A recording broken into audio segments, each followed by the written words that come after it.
site called Puma Punku on the Altiplano of Bolivia, next to the famous, or more famous, Tiwanaku. And what's incredible here is this is recent excavation, as in maybe the last year or two, but we're going to see obvious examples of where recycling has been done. This area was buried in at least 2 feet of soil.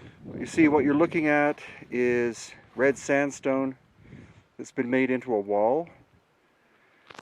But look at this stone here. This is the gray andesite, and look at how beautiful that surface is. The andesite is harder than the red sandstone. And there are indications that the work in andesite is actually much older. The reason why it's so pristine is because it's been buried underground for possibly thousands of years. Thousands of years older than the official story of this site being 2,000 years old. So this is supposed to be just a drainage channel. You see the big rocks that are on top of it. It's all sandstone, red sandstone. But this is where we have evidence that clasps existed, so-called keystone cuts. You notice there's no mortar between the stones.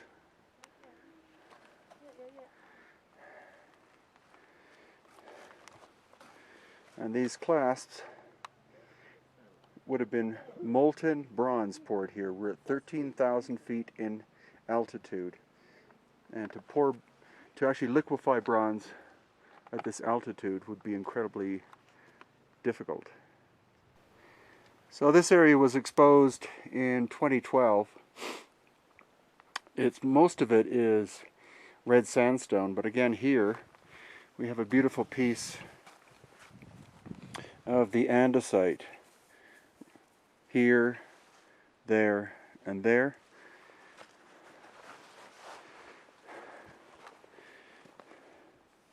There's no way you can do this with hand tools. Unfortunately, there's so much damage to the edges, but we will find areas where the intersection of the two surfaces is so incredibly precise and so crisp edging. This had to have been done with machine tools. It could not have been done by primitive people with bronze chisels and stone hammers. The reason why it's called the enigma of Puma Punku is because if archaeologists were honest, they would say they have no clue who made it.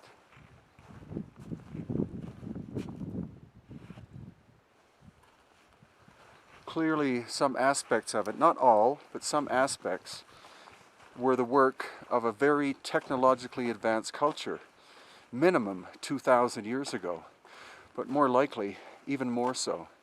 Here again is an example of a piece of stone precisely engineered and cut that is under, or clearly was underground.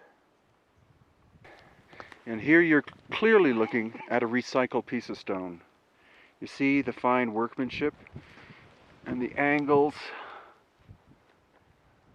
yet heavily eroded. However, if you look at the rest of this wall, you see how inferior the workmanship is.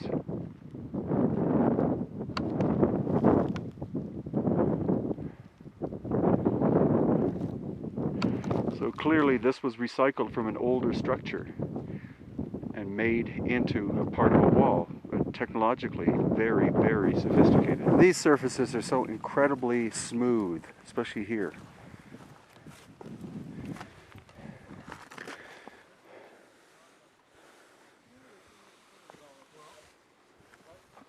How could this possibly have been done with hand tools? The tolerance of flatness, the precision of the flatness of that surface is within 2, maybe 3 10,000ths of an inch.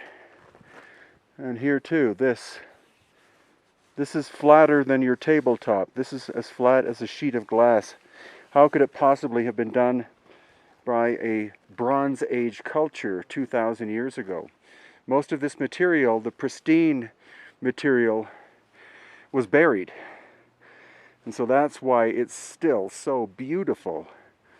Other areas had been exposed to the air for thousands of years, like over here. So that's why the surface is not as fine. But okay, what we're doing is we're walking through an actual excavation. You can see that where I'm at is 2 feet plus below the ground surface. And what do we see at our footsteps? All of the stone here is exactly how it was found when the excavation was done. This is an amazing piece of work. You see the sharpness of the corners, the flatness of the surfaces. The other amazing thing about Puma Punku is you don't really find too many 90-degree angles. These people were more sophisticated than that. And when we go over to the H blocks, you'll see definite evidence of that. Rather than being 90-degree cuts in the stone, they're actually dovetails. And that would insinuate that another block of stone matching it would come down and lock into place with it. None of the H blocks are exactly the same size. And that's a complete fallacy that some researchers have stated, that they were as if they were produced in a factory or poured into a mold. Everyone's different.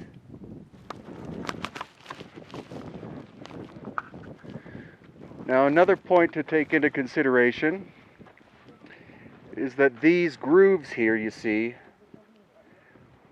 they're not from the same time period as the shaping of the stone, because these grooves are quite crude. So they would have been made after the initial shaping of the stone. The difference in time could easily be several thousands of years. Okay, here again, this is a block that was found in situ, originally buried. Look at the incredible precision of the cuts, and so many different ones as well. And then as we travel through this area, we're coming up to the foundation stones, some of which, or at least one of which, may weigh 131 tons. This material is red sandstone, and it's from the area.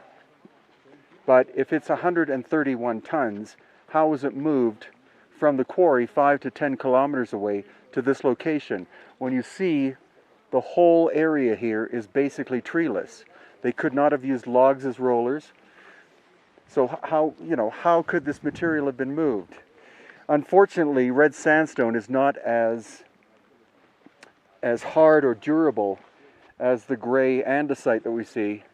And so there's so much weathering on the surfaces that we don't see much in terms of precision. But that block there, which is multiple tons, is the andesite. And what we'll do with the camera is we'll have the camera lower down and then come back up, and you'll see it is as flat as a tabletop. Bronze chisels, stone hammers, Inca, Tiwanaku, Aymara, none of them could have done that. We're looking at a clear example of lost ancient technology. So these are the famous H blocks. And again, there have been some theories stating that these were made in a mold, or that they were made in a factory, exact copies of one another. But we've taken tape measures, we've measured them, and every single one is different. So the idea that they made a wall is quite foolish. The idea that they made a launch pad for a spacecraft is honestly stupid, because that would be something done in a 1950s science fiction film. The other point, which is or 2 points. One is that this is not a 90-degree angle. The distance between here and there is smaller than between here and there. So this is in fact a dovetail. It is possible that when it was originally built, there were stones that came down and interlocked into this. And as well, the only 2 symbols that we find at Puma Punku are this one in here and the one below it. All of the carving that was done, all of the images of Viracocha, etc., all of that was done later, and I can show that to you right over here.